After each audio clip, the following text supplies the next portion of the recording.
जय शंभू नारायण. आज दिवसभर पाऊस होता. 5 वाजता पाऊस उघडल्यानंतर मी सायकल काढली आणि मी निघालो 5 वाजता. जाताना मला आईमध्ये गोशाळा लागली. आतमध्ये गेल्यानंतर मला असं समजलं की ही गोशाळा 110 वर्षापूर्वीची आहे. कृष्ण कन्हैयाला पाया पडलो आणि पुढे निघालो. रस्त्यातच किशनर कॉलेज लागतं. तर तुम्हाला जे मागं दिसतंय हे जे कॉलेज आहे माझं, याच कॉलेजला मी 11वी 12वी केली. याच बदामाच्या झाडाखाली जिथं सायकल लावली तिथंच मी जेव्हा 11वी 12वीत होतो त्यावेळेस मी माझ्या चाचूंची बुलेट घेऊन यायचो आणि ती मी इथंच लावायचो. आता इथं कोणाची पण गाडी असू दे ती गाडी काढायचो आणि मी माझीच बुलेट इथं लावायचो. घाटात लागल्यावरती घाटात तर खूपच गर्दी होती. ज्ञानदेवपासून पुढे गेलो तर शार्प टर्न पासून आता मी वरती गेल्यानंतर मला लागलं पहिलं मंदिर दिसतंय.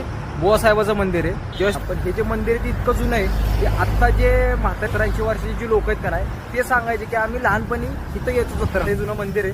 बुवासाहेबाच्या नावाने चांग भले. घाटात फक्त 2च मंदिर आहेत. हे बुवासाहेबाचं पुढे वरती दत्त मंदिर आहे. भेटूयात नेक्स्ट व्हिडिओ मध्ये. हर हर महादेव.